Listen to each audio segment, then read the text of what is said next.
Okay, ladies and gentlemen. So we have a very, very special guest here on the Just Acting Up show. Now, let me be professional and get my glasses out. Here we are. So Very, there we are. So she is a SAC-E actress. Is that correct? that's correct. Still hanging on to that E. Still hanging on to the E. And she is a mother and a wife. Is that correct? That is correct. Yeah, both of those check. Check, check, check. Okay, I'm right so far. So, with that being said, ladies and gentlemen, round of applause for Althea Lee. Thank you, thank you, thank you Oh, thank you. for Pleasure. having me. It's so Thank good you. to be here. It's so great Oh, to have thank you you here. so much. Thank you.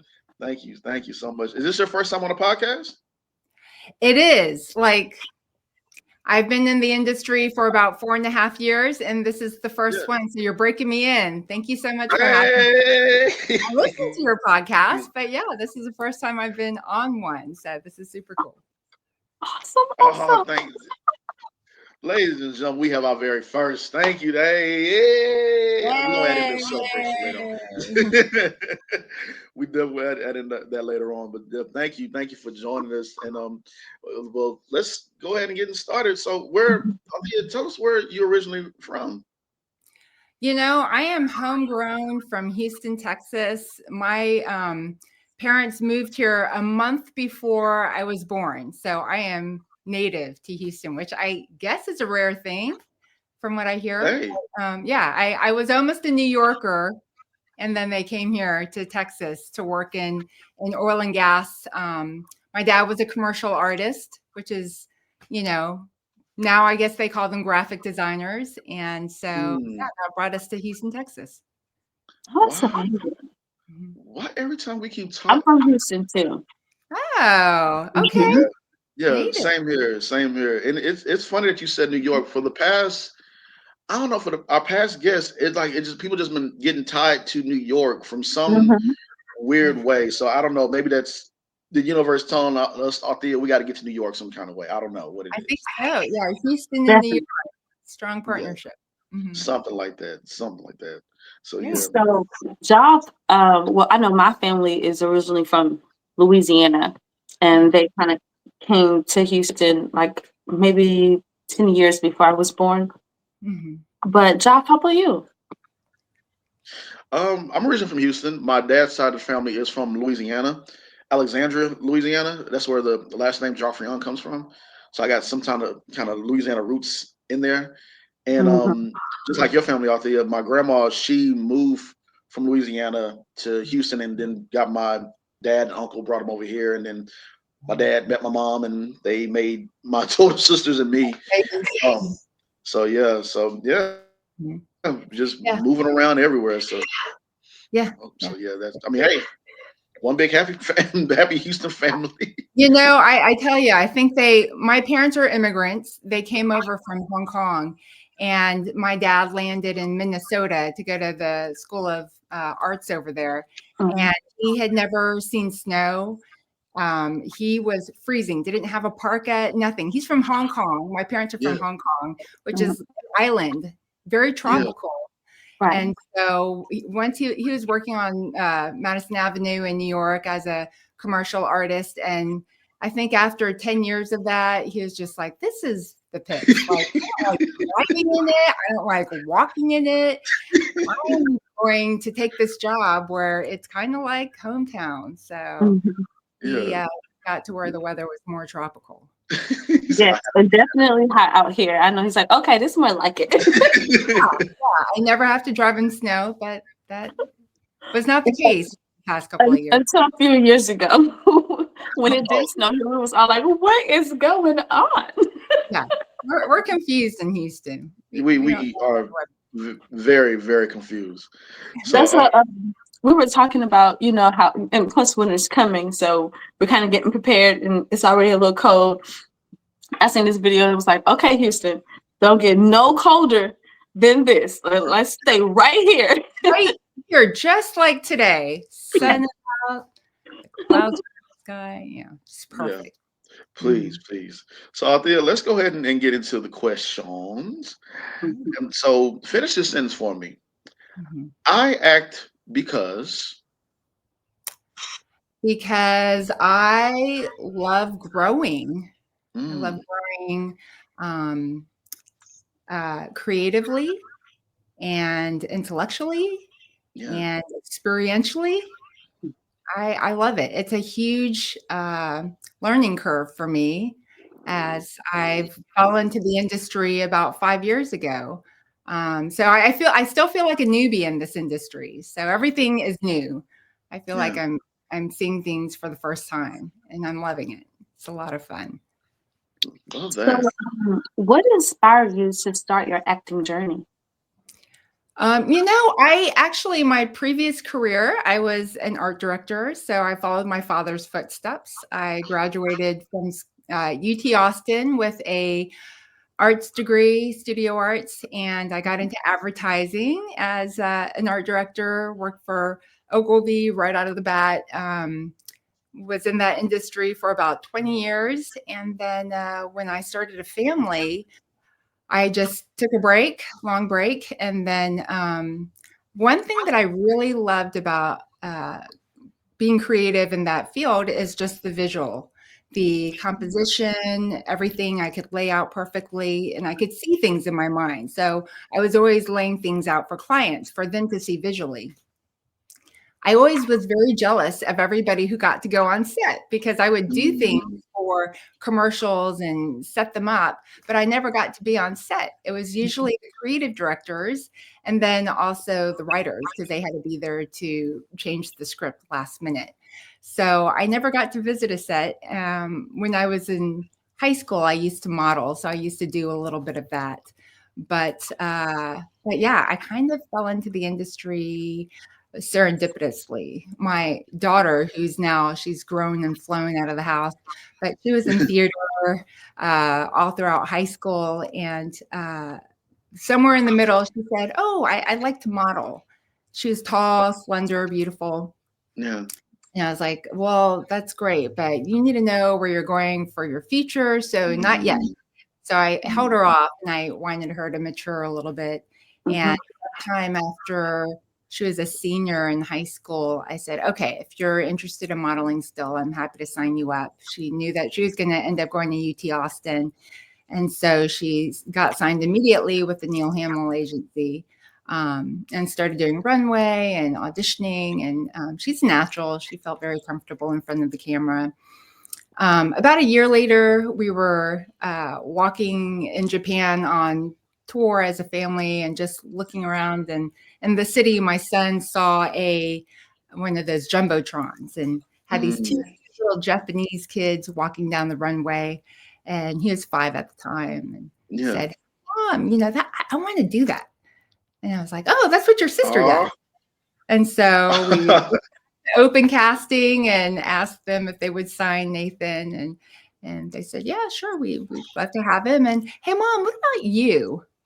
It's like Mm, nobody's gonna hire me. I'm old and I don't have any experience and I haven't done this in years. And they yeah. said, "No, you should try it out." Like we had an Asian mom who just left the agency to move to Chicago, and she was getting booked or auditioning at least 3 times a week. And I was like, I look, if somebody would actually hire me, then I will sign on the dotted line. But this is probably not an area that I'm gonna do well in. But if you think I'm Mm, hireable, I'm fine. And so they signed me, and being on the art direction side, I was like, okay, I'm going to treat this like a business. I come from mm, a family of entrepreneurs, and I'm going to line things up. I'm going to get my headshots before anything. I'm going to sign myself up for acting classes so I know how to audition. I'm going to, make sure I have all the pieces I need. And Mhm. so I just lined it up, treated it like a small business, mhm, and just jumped right into it. And yeah, they were right. I guess when I was growing up, they didn't have a huge industry for diversity, especially for Asian Americans. So, I was just this tall, lanky Chinese girl, and I was with Paige Parks at the time, and people just weren't looking for that diversity back then. And so I thought, okay, well, that's not the industry for me. Mhm. And so I was really surprised when I got back into it, and it's been a lot of fun. Yeah. Amazing story. Amazing. Yeah. I'm also signed to Neil Hamilton. Oh my goodness, amazing. Okay, very cool. I can't believe we've never worked together. I feel as I though, yeah. actually just signed with them last year, so I'm Okay. still trying to get acclimated into their systems. When I started, I'd already had some other things that I already, been doing theater and I had shows. So it's just taking me just a little bit longer to get into everything and get the groove of everything. But Yeah. I'm happy to have my Neil Hamilton sister here on the show. Yay! I know it's a great family. Like I said, I had a choice when I first started looking, and I felt like when I was younger, I had walked for Paige Parks and for Neil Hamill, and at the time, Neil Hamill, they were like, "You're a little too short to be a model for us," and I was like, "Okay, that's fine. I'll just kind of do my thing." And since I was an art director, I worked with a lot of photographers who just needed me for commercials and that sort of thing. But then when my kids wanted to get back into it, because I didn't have a great, huge success with Paige Parks, I just thought I'll try Neil Hamill again. And I'm happy with them because I feel as though they're small enough to see Mm-hmm. people who they have, Mhm. and it's been good so far. Yeah. Um, I will say during COVID, things kind of slowed down for everybody, right? Yes. Everybody slowed down to like a standstill. And so at that time, because I was already out of contract, I started snooping around to agencies outside of Houston. And Mm-hmm. so I took that opportunity to sign with Campbell over in Dallas. And so that way it Mm. kind of gives me a little bit of extra. Yeah. So, I love that too.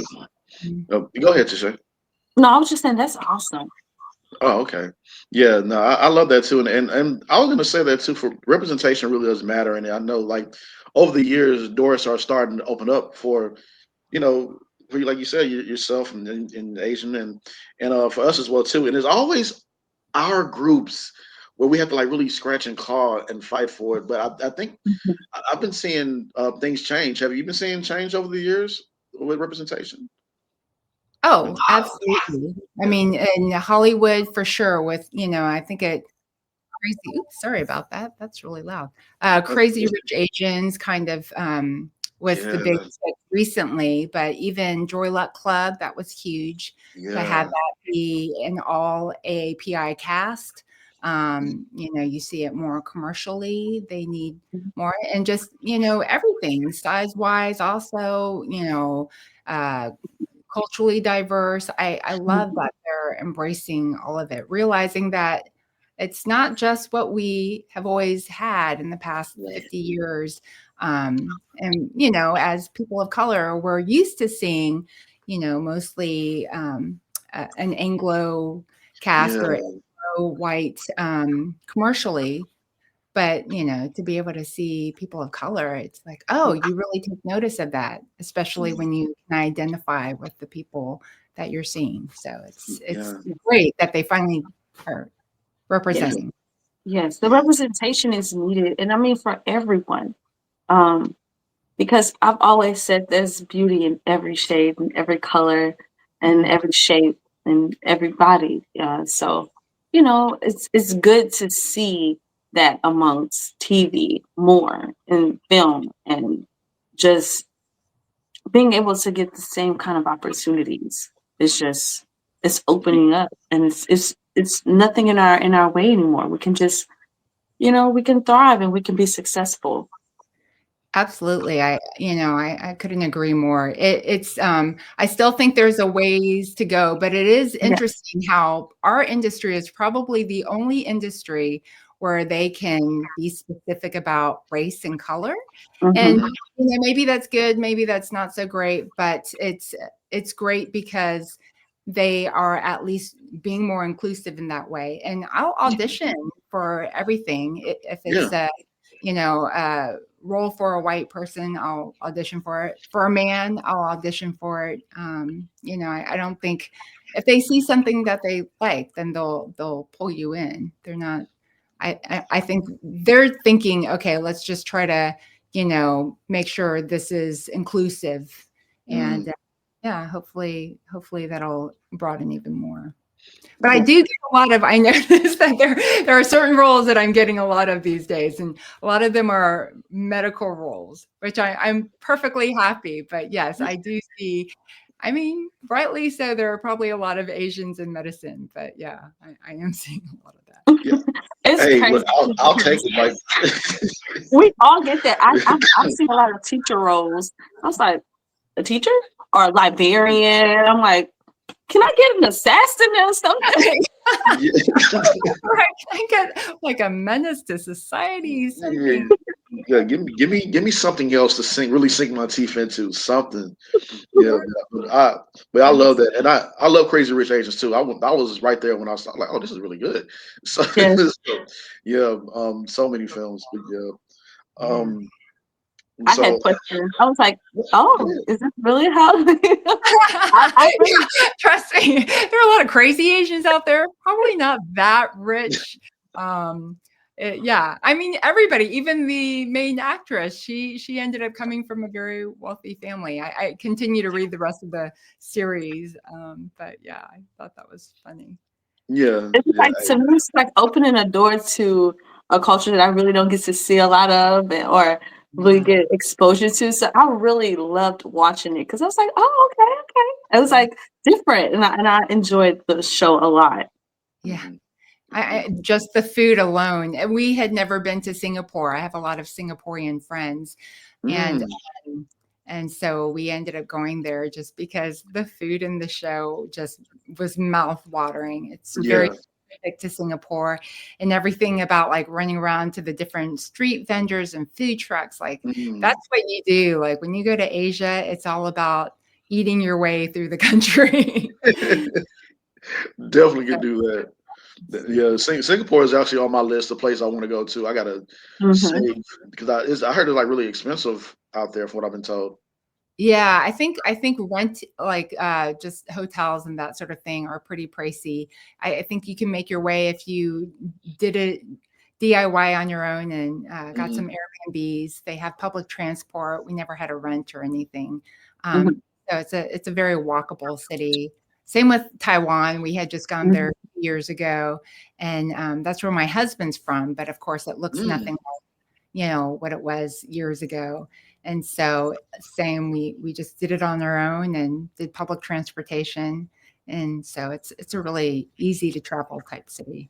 Yeah. Yeah, Oh, nice. I love traveling too. Definitely gonna put that's that on it. my list. Yeah. So, Yes. go ahead, Shay. Okay. So, how was the transition from modeling into acting? Was it a big transition for you, or did your experiences with modeling help with your acting? I feel as though when you're modeling, you are somewhat acting. You have to kind of play towards the Mm, camera. You have to look believable. Um, you know modeling doesn't look superposed, although you know your best angles and you know where the light is. And but acting, there's so much more technically that you have to be aware of, as far as the way you express yourself, as far as playing towards the truth, really breaking a script down. So there's a huge learning curve. I'm still learning. I feel as though when I got into it, I immediately went to school and started devouring everything I could. I don't come from a theater background. I don't come from one where I had been acting all my life. So When I remember when my daughter's teacher retired, we all did a short little video to say goodbye. And I swear it took me like 7 takes. The poor friend who was behind the camera I was like, cut, let's do it again. Natural. I was like a deer in headlights. I was not natural in front of the camera at all. So for me, it was a huge hill to climb to learn how to just speak truth into the lens and have it be believable. You know, I remember looking over some old self tapes and, you know, I was like talking to somebody over here and I was standing up and the camera was trying to follow me. I mean, I was a mess. So there's a lot that I had to learn technically. How to be in front of the camera moving versus just, you know, taking stills. But I feel as though my background in graphic design really helped me understand, especially during auditions, like what would the art director or the client be looking for, you know, what looks good in the scene, you know, just how to compose a scene, I think really helps. Sometimes even during acting class, I'm like, okay, so instead of a 2-person shot where we're looking at each other, how about I stand towards the camera and they're talking? Yeah. So in an acting class, I'm like trying to art direct the scene. No, that's great. You using your background and use it to your advantage and add that to your experience. So, and trust me, we all have stories of like, oh my God, that was so horrible. I have stories. Oh my gosh. I'm like, oh, this is not ending well for me. I was just telling Doc, the last play that I did, I went on stage. I mean, when you're live, things happen and you just have to kind of go with it. My wig was coming off on stage. And my scene was in a beauty salon, so it fell off right when I came out, and I was like looking around. I didn't even notice that the wig was gone. I just seen everybody looking at me like, so I grabbed the wig off the floor. Somebody threw it to me, and it fell on the floor. And I was like, how did this get on the floor? And the lady's like, you need to get your hair done. I was like, well, that's why I'm here, and I just had to take it off. And I still had this, like my hair was wrapped under it, so I kind of shook it down and kind of, you know, tried to make it look like this was part of what was supposed to be happening. And when I went backstage, I was like, I can't believe that happened. That's a perfect way to just re-script the scene on the spot, improv. I love it. Yep. And we all have those moments where things just don't work out. Didn't look good, and everybody did, including yourself, and you lick your wounds when you go home and you stay up at night thinking, like, oh my God. So how could I have prevented this from happening? This wardrobe malfunction with the wig. You just keep going, just figure it out. And the bad part about it is the wig was like when I put it back on, it was still slipping off. So when I was giving my monologue in the front, it was like, oh my God. I was like, you know what, this is not working out. Let's just cut this whole scene. Redo. Yeah, there's I just learned of a bobby pin that has like little flecking on it, and it's called Frenchies, and like you stick those into your hair because my hair has that problem where it just falls because it's so slick. So I found Frenchies that some makeup artist put in my hair, and like all I needed were 2, and like everything stays put. I'm gonna have to definitely get some of those because that's exactly what happened. My hair was so slick, the wig just came right off. One head turn and it was gone. Too funny. Yeah, I don't have that trouble. Like I said earlier, I just, you know, just shake it off. No, how about that time you came on stage? I mean, you came on the show with that wig from your show. It was it was a Althea, it was a film that I was doing, and I had to play 2 different characters. And I was like, how can I make this other character? Because I'm already bald. I don't have any. I was like, and we stopped by this wig store, and I was like, "Give me that afro." And so and like we had to do the podcast while they're doing their scene in the other, downstairs room, and so I put the afro on, put the headset on, and put a hat on top of it, and I just came on. And I'm just being silly and just like, and it like when they turned on, they was like, "What is Wait, going on?" So it was just What? yeah, Some impressions. yeah. This big massive afro. That film actually is coming out very soon. I think early next year, and I'm looking forward to it. It's gonna be that scene I did was pretty funny as well too. So My goodness. I'm silly. I I So have to send it love to that. you. I think all of those help in playing towards the character and making it more fun. Like I'm sure wardrobe and all of that help you get into that character. So that's so Mhm.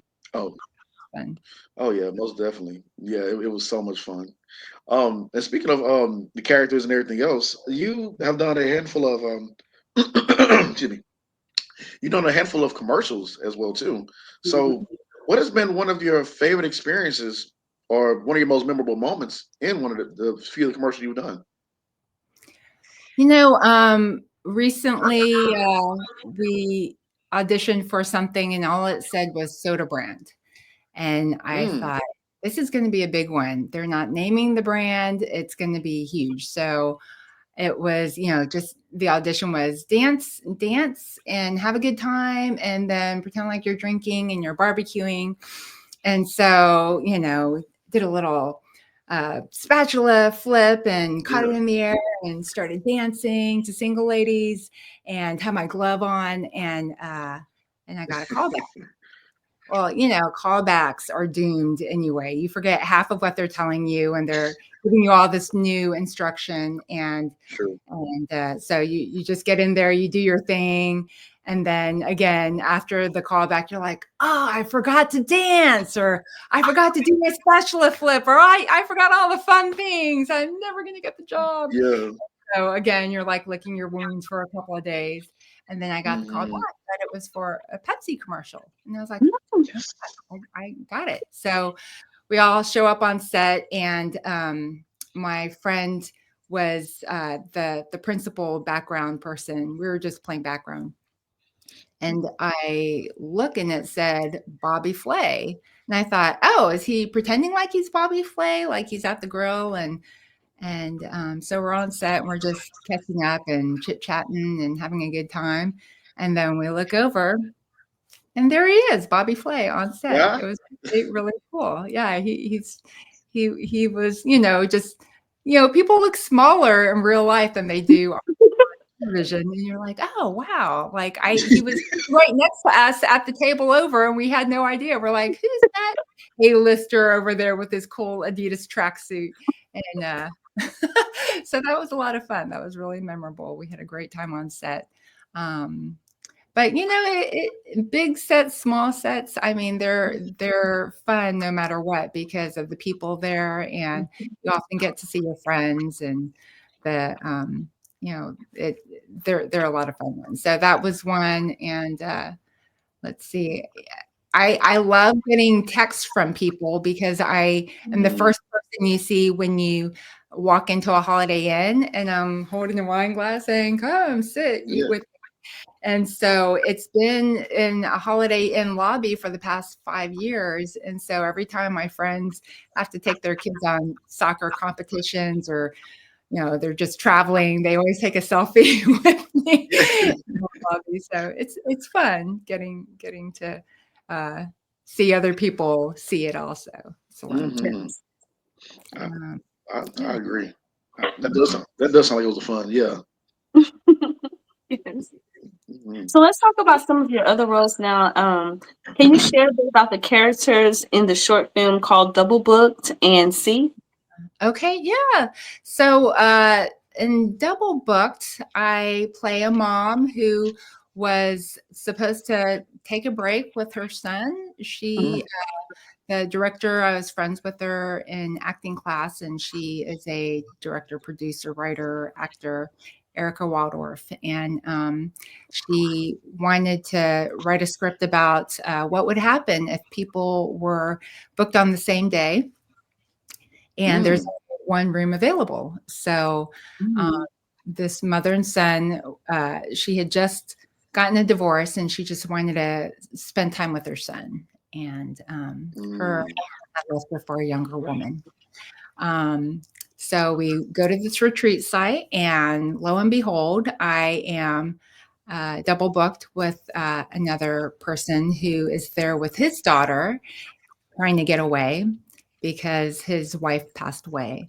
And so we, kind of get into it at the beginning, and we end up getting locked in the bedroom together, and just finding a connection and understanding how we both felt lost in a different way, and then just being able to kind of come to an agreement and start a new friendship. So that was a lot of fun. Awesome.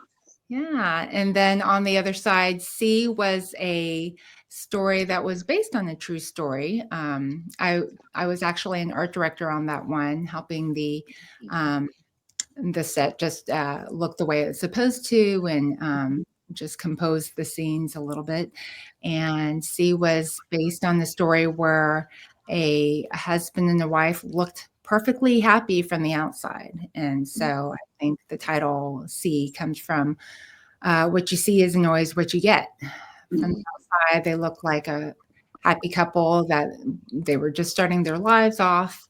But if you looked a little deeper, he had a secret. And during the movie, you find out that he had ended his life because of a secret that he had holding, been holding all these years and kept from his wife. And after he died, his wife uncovers letters and kind of picks apart the mystery, and understands what happens. And so I give it away because it's just now going around the festivals and stories being told. So I'll leave it for y'all to see.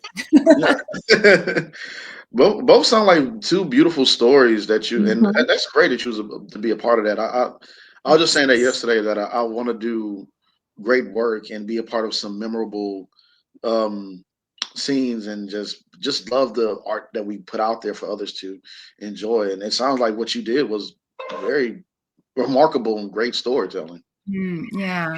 Yeah, it's fun. I've been trying to make it a goal now to just work on these films, no matter what, big or small. I just want to get in there and just, I told somebody the other day, they were asking, so you do this often? Like, why do you do these films where you hardly get paid anything?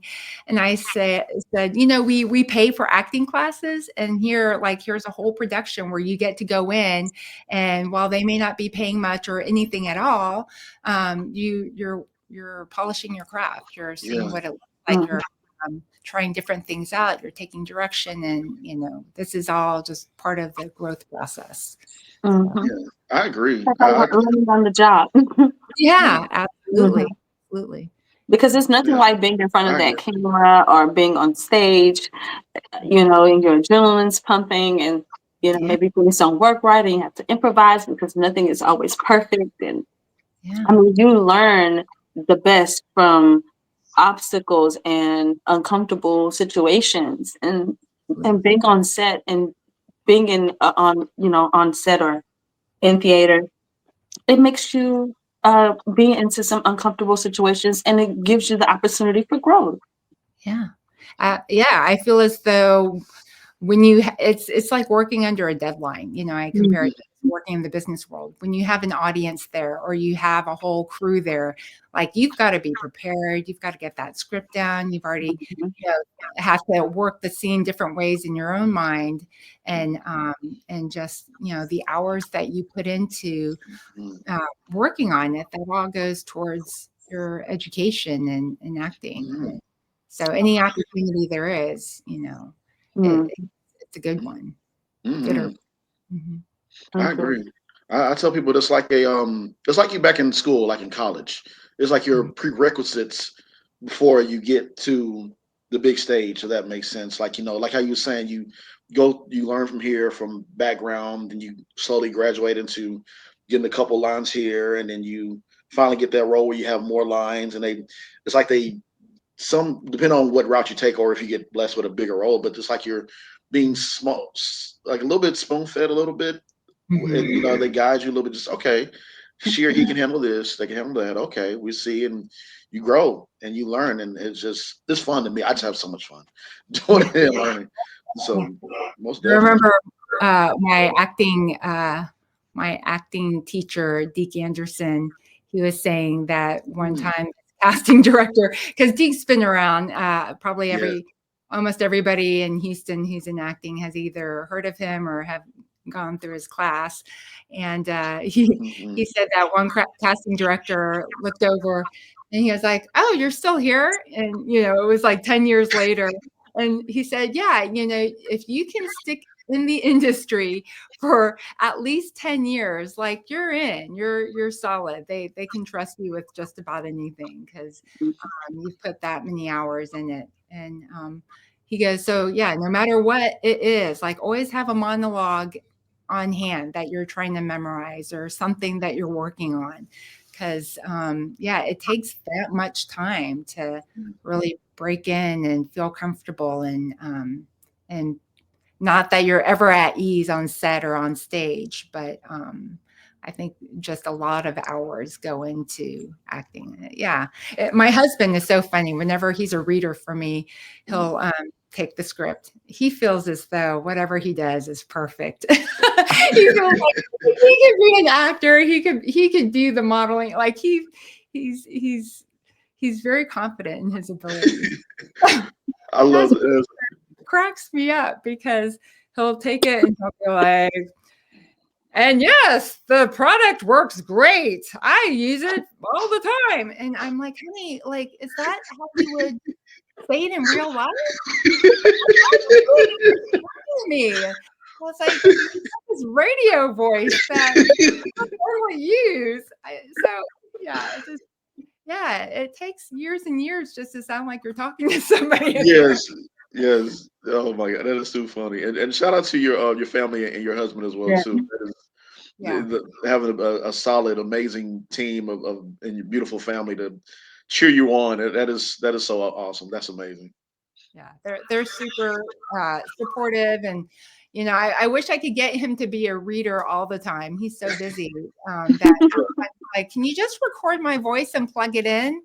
And I was like, "Well, I can, but it would be more natural. It comes off more, realistic if you're right behind the camera." But he's helping out what he can. He's been in a couple of commercials and last minute ads with me. So it's easy. And I'm like, "Well, yeah." He is actually pretty funny. Like during auditioning, he can think on the fly and he puts out these good one-liners. And I'm like, "Honey, you have to do this with me because if you don't do it with me, then I don't get the job." I love that, man. Yes, I'm gonna have to use that with Mark, with my husband. I'll help you read, but I'm not doing this. Bring your spouse to work day. I love that. That is so. All right. So, quick question: Were you in Mo as well too, or? Yes. So, of course, A24 Productions, you want to get on set no matter what the role is, if you're just a background or what have you. And any chance I got, I was on set. Like I knew hair and makeup really well. I knew some of the crew, and they were looking for background people for season 1. And it was really hard, I guess, for them to find background. Like, I'm not sure why it was so difficult, because I know a lot of people in Houston would have loved to have been in it, but maybe the way they got the word out. But yeah, any chance they're like, "Oh, are you free Tuesday? Great. Are you free Thursday? Yes. Are you free?" Okay. So Like, yes, I'm here for it. If I don't have to, I hybrid homeschool my son Tuesday, Thursday, and Friday. So I try to avoid Tuesdays, especially if possible. But any chance I got, I was on set. And so you'll see me pretty much through the season. Oh, there she is with her son, riding a roller coaster.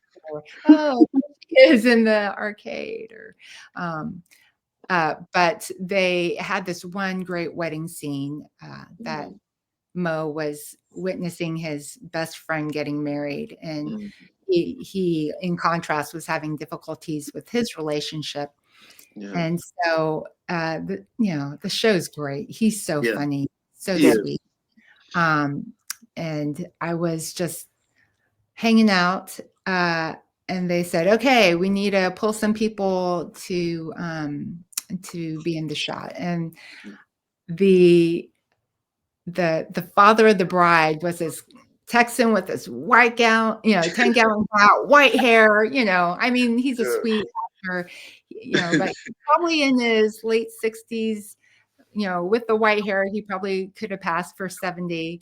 And although I'm not super young, but I guess camera wise, they thought I looked young, and being Asian, they thought, okay, you're going to be his wife. You're going to be the new wife, which reads on camera hilariously. So I got to be in a scene where we're just, there were a lot of scenes that they did not put in the final, but I was in the scene where they fixed the camera on us, and I've got this big smile, and of course the dad's looking somber and sad as he's marrying his daughter Dallas off.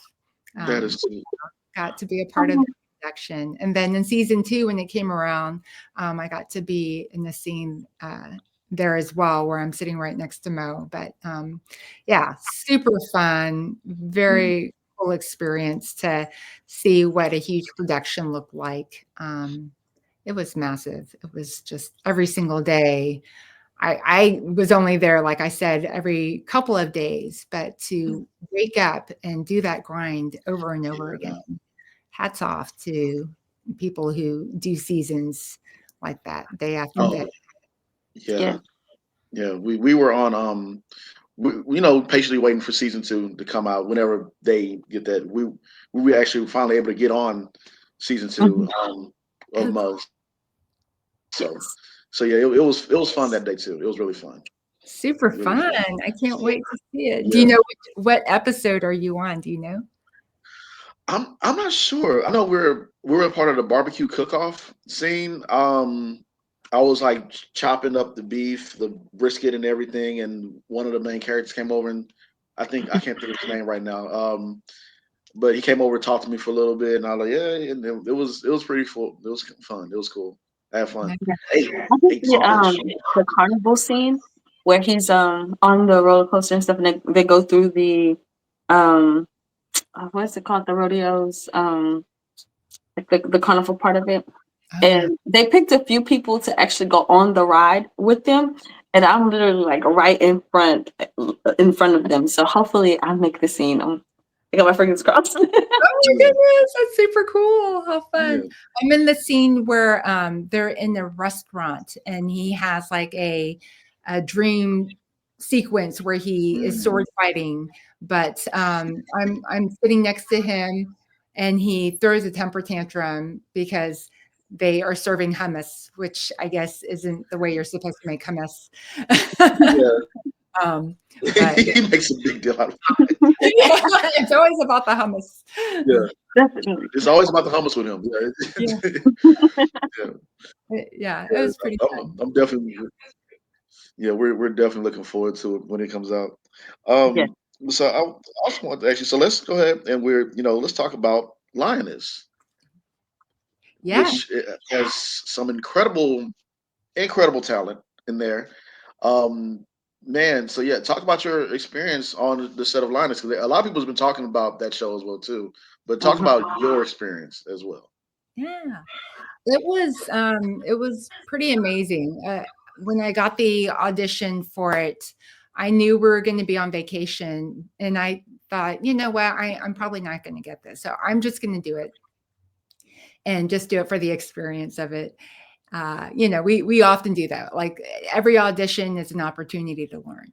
And so my husband actually is in medicine, and he works from home as a radiologist, and he can dictate into his little dictaphone. And so for the past 30 years, we've been married for 30 years, if you can believe it.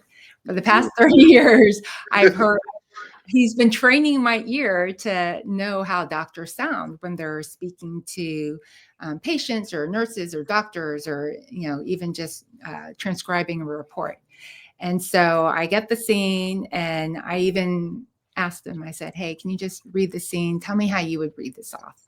And so he read it, and very dry, you know, when they're talking to each other, life or death situations, they are always as cool as a cucumber, very, very much like, you know, this patient's dying. Okay, well, what do we do next? And so, yeah, I found out that I got the part. And this is through the Campbell Agency in Dallas. So I think the agency will often know what is being produced in the Dallas-Fort Worth area, and they'll always be looking for those scripts and those productions. And so I get a phone call from our booker over there, and she said, "You got the part." I was like, "What? Oh my gosh.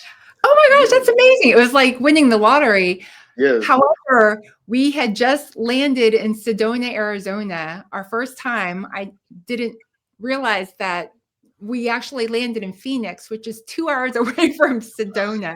And so we were like probably 15 minutes from arriving at our hotel. And I look at my husband and I was like, got good news and bad news. I got the part. It films in 2 days. So you're going to have to make this trip back to the airport to drop me off, and then you're gonna have to pick me up again. So yeah, it was a very happy moment for me. I was willing to do whatever it took to get back on that show. She goes, I know you're booked out, but like, would you consider doing it? And I was like, yeah, of course. Yeah. Gotta make it happen. Everything. I don't care where I am.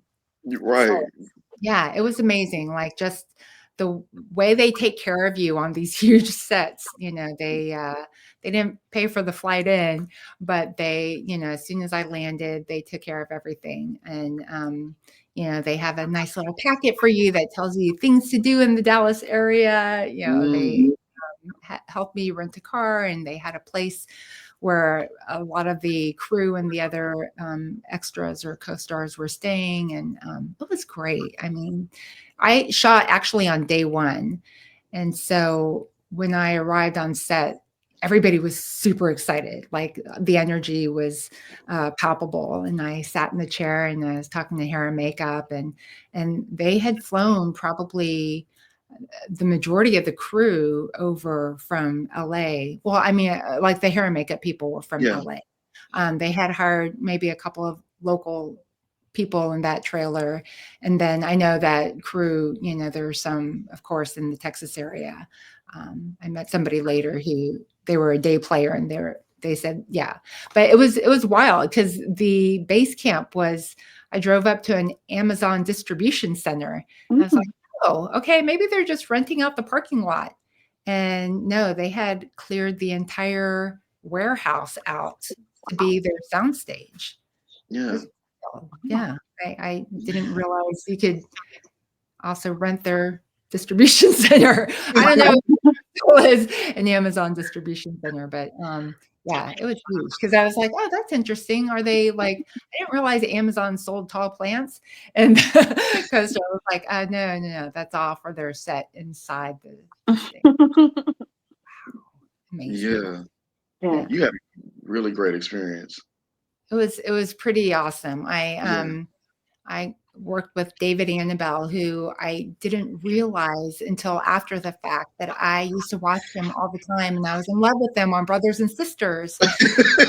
Familiar, but you know, he went from like red hair to like Santa Claus hair. I mean, he's so handsome. He's got this beautiful mane of white hair.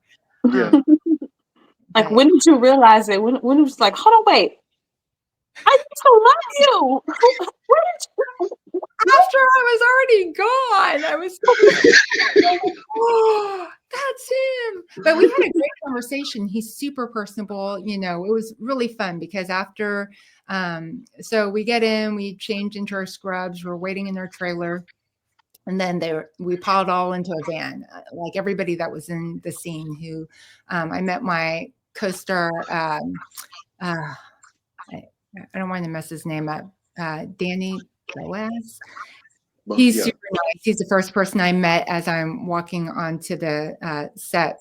But then, you know, when we all pile in, there's David Annabelle, and I recognized him because I had crash watched all of season 1 like the night before, and you know, introducing himself to everybody in the van, and then immediately he was like, "Hey, do you guys want to run lines?"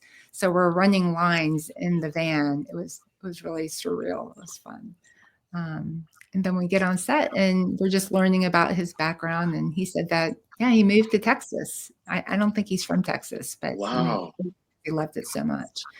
So yeah, I just learned a lot about him, and then just everybody, their experiences in acting, you know, sharing about what they loved about it, you know, how each acting role teaches them something about their just different experiences, you know, how to be in the paramilitary, or, you know, how to fight, you know, just all the things that come with acting as well as being.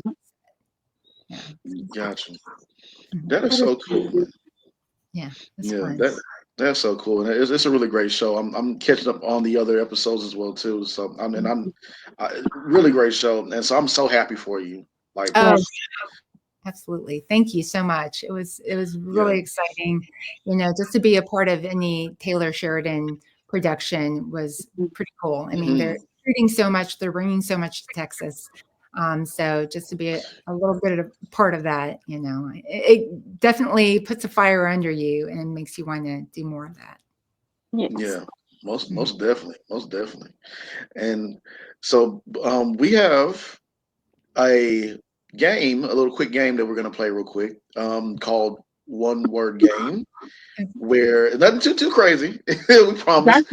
But pretty much. So I'll explain the rules. So One Word Game is a game where the guest answers the questions with only one word, except for the very last question. So you up for it? Sure. All right, awesome. All I right. don't get enough if I fail, right? So No. Oh no, you'll be fine. We'll see. It's a real fun game. All right. So Tisha, we'll go ahead. She'll take it away. Okay, so I'm gonna say what the question is, and then you just respond with one word. Okay. What's your favorite food? avocado, Favorite sport? basketball, Favorite movie? shoplifters, Okay. Favorite drink? mojito, Favorite cuss word? favorite cuss word, dag nabbit. I love it. Favorite place to visit? First, favorite place to visit, Taiwan. Favorite song? Oh gosh. It can be more than one word, but just one title.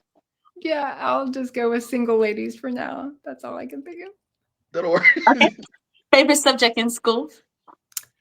Art. Favorite animal? Dog. And final question, your favorite quote to live by? Oh, my favorite quote to live by. That's a hard one. I will quote the Bible: "Be strong and courageous." Ooh, Can't go love it. wrong with the Bible. Can't go wrong with the Bible. Be strong and courageous. Can't go wrong with the Bible. It's so amazing. I love it. Love it. So the last cruise that I just went on, they taught us how to do the single ladies dance on the cruise. It was so amazing. I have video footage. I will never share it because I was horrible. But I learned the dance, and it was so fun because they had a group of they just announced it. They had people from 5 to 70 all in the big group doing single ladies. And let me tell you, it got a little wild. Hopefully nobody like punched each other with all the like. all the yeah. Oh my gosh. Oh God, that's awesome. So fun. Yeah. It would take me months to learn that because she's so quick. I mean, it looks so smooth and good, but yeah, to make that look. The instructor broke it down for us step by step. And I thought maybe because I'm coordinated, but I'm shy. So I was like, I'm shy when it comes to dancing. So I was like, I don't know if I should do this. And my sister was pulling me, come on, we gotta learn it.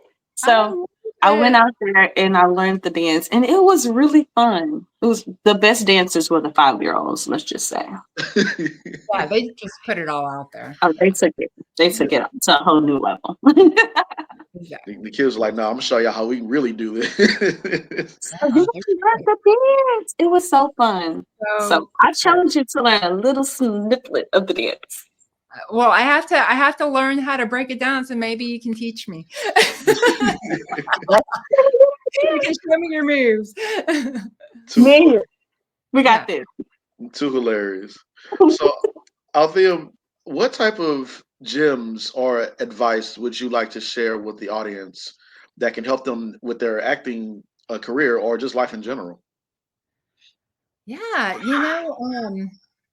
I feel as though acting, although I love it and that's my main pursuit right now, I feel as though living life and experiencing many different things would help any actor.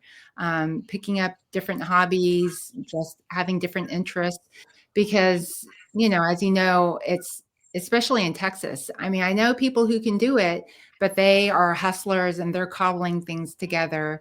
But in the meanwhile, while we're waiting for our next big role, like to just go and try different things. I feel as though if I had gotten into acting right out of college, there are so many experiences that would have helped build the repertoire to pull into acting, right? A lot of acting is substituting real life experiences for what you're feeling or emoting in acting. So I think just, do everything, go learn how to dance single ladies, go travel, go, just read, devour, observe life. I think experiencing life is just a great way. And, it's hard, my daughter, so going back to my daughter who was in theater and she was doing really well in modeling, she was getting callbacks, she was getting, national commercials. And then one day she got a call back for Bose headset. And she was so nervous going into it all of a sudden. And, it was a non-speaking role. And she came out of the audition. It was during COVID. So we just started self-taping.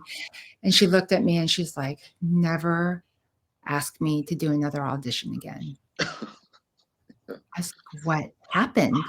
Yeah. She goes, I just did not do, I guess, what they're having her dance. And they're like, okay, now dance slower and like you're enjoying it and just take your time. And she just kept like doing her take on me dance like as fast as she could. I just really blanked out. And it's like her brain was growing and she just realized, oh my gosh, like all those little boxes on the screen are a person. And it got to her. And so every audition after that, she's like, did I get it? And I said, well, I don't know. If you don't hear from them, it's probably a no. Yeah. And it's okay. You just let it roll off of you and you move on to the next one. Like, I don't even remember the audition I just did yesterday. I'm moving on. I just try to put it behind me and I get busy doing other things, or, if I felt like I bombed it, then I'll go get a boba tea or something. Yeah. Just move on. There you go. And I think she was too sensitive to what other people thought. And I was like, oh yeah, you're not gonna be able to do well in this industry if you're taking everything so personally. Like on the art direction side, I know that when I saw models that we were going to hire for a shoot, we all of them were great actors. All of them are beautiful in their own right, but I already had in my mind what I was looking for. And it was something that I needed to see first. I couldn't describe for you exactly what I was looking for. Mhm. And so I never take it personally. I mean, sure, there are things that I really wanted and wished I got, but I knew that they were looking for something specific. And so I try never to take it personally, and I just get busy afterwards. I just do this and enjoy it and try to have fun doing it. But yeah, never to take anything personally. Yeah. Great advice. Great advice. Yeah. Yeah.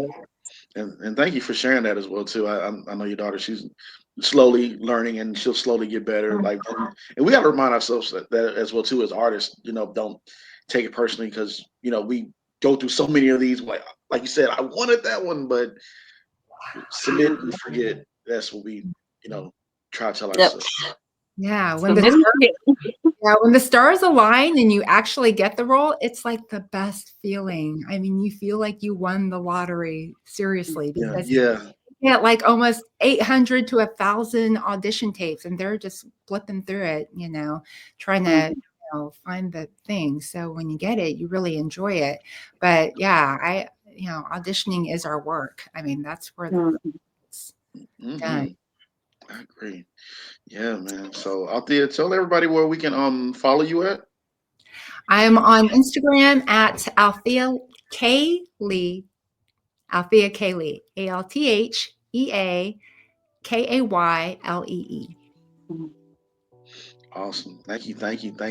Ladies and gentlemen, this is Althea Lee. This was her very first podcast interview. And she Amazing. That was fun. Thank you so much for having me. It was great to see you both. Yeah, I'm going to follow you guys. Thank you.